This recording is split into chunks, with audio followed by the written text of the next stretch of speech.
He was a minister in Birmingham, Alabama. He was courageous in a way that few people appreciate. Dr. King was actually very reluctant to come to Birmingham in 1963.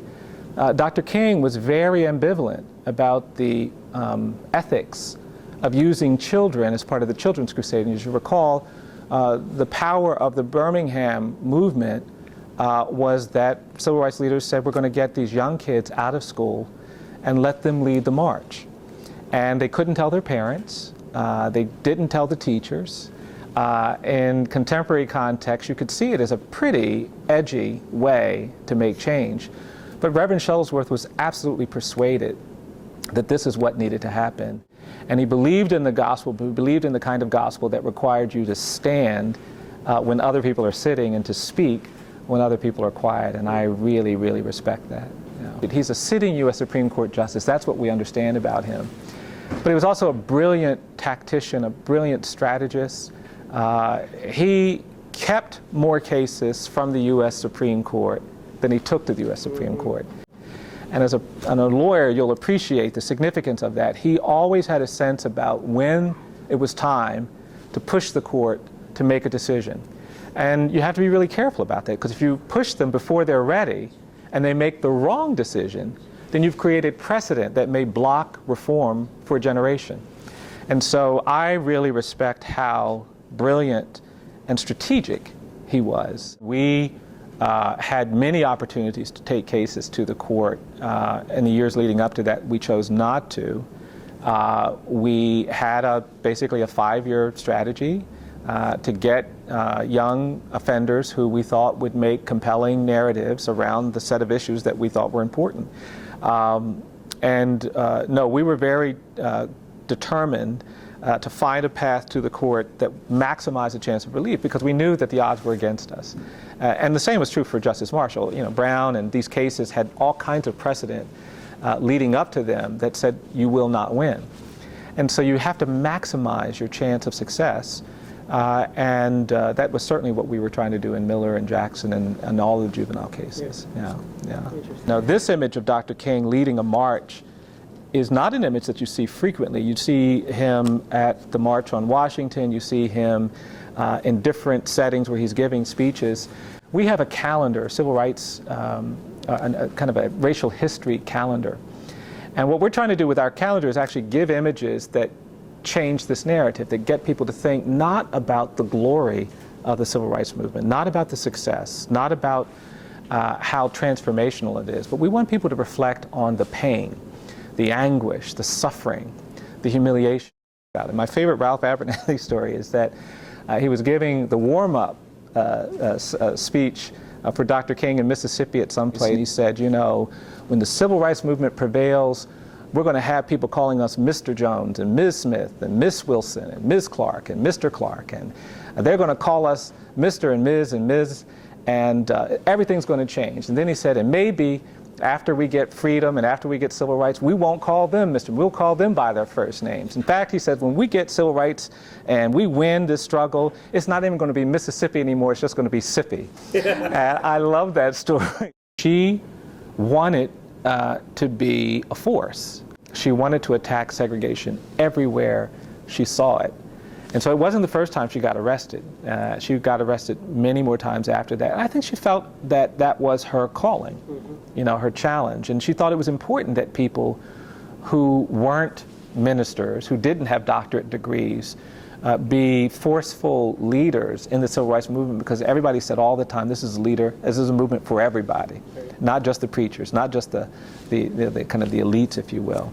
And I think she very much recognized that. E.D. Nixon is from my town, Montgomery. Mr. Nixon, again, a fantastic organizer. The Montgomery bus boycott would not have succeeded without E.D. Nixon. He's the one who developed the resources necessary to organize transportation and get people from point A to point B. I love this story about how they were about to give up the boycott when this older woman stood up and said, "Don't y'all stop nothing for me."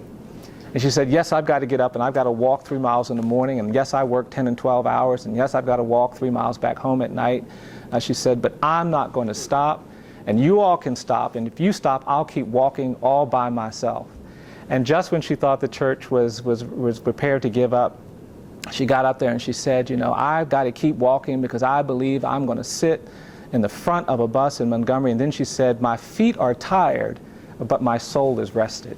And there is something about that spirit, which you see in the lives of people like E.D. Nixon and all of those great architects of the Montgomery bus boycott. It was the fearless, in many ways, he was the person that everybody talked about. He was doing the work in Mississippi, fearless, just would go to any place and be a witness. He said, basically, we have to show people that strength will prevail, that courage will prevail. And even when it doesn't in that moment, we have to keep making that witness. He embraced nonviolence with the kind of radicalism that even put many others in the civil rights movement to shame. Charles Hamilton Houston was in many ways the architect of the modern legal movement around civil rights. Houston was the dean of Howard Law School, which is where most people of color went to law school. And he would tell these black law graduates at Howard, when they graduated, he would get up and he would give a speech and he would say, because you are graduating from law school, you will be one of two things. He said, you'll either be a social engineer or you'll be a parasite.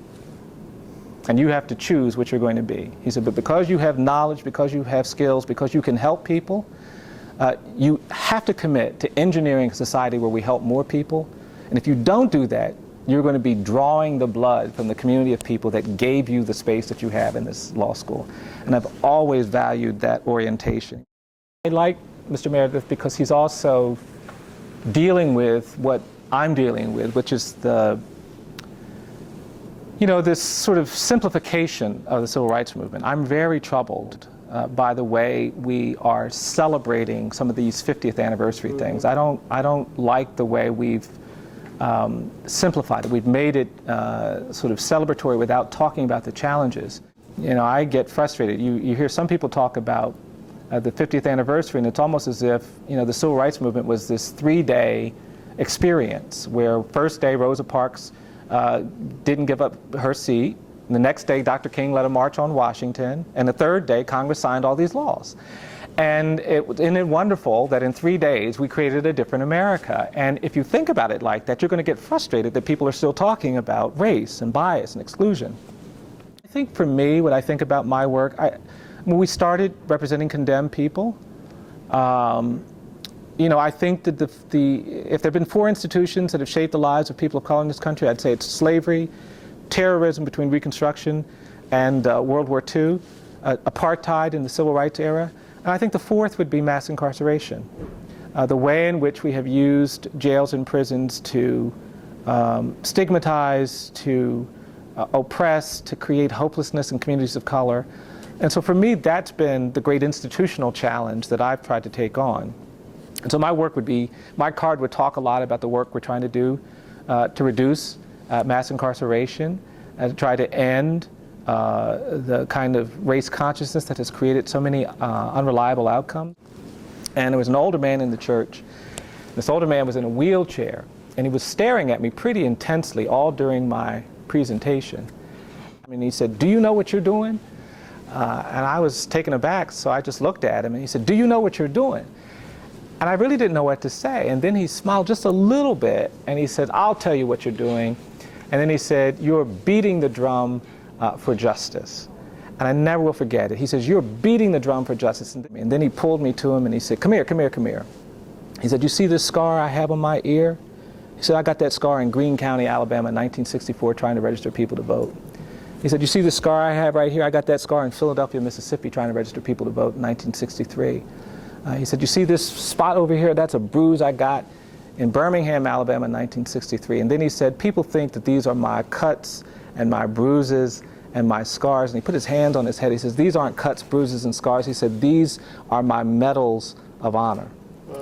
And if I ever get a card, I'd be honored that just somebody said he tried to beat the drum for justice. That's all I'm looking for. And that's all we can do. But I'm really, really privileged to be doing the work that I'm doing in the place that I do it.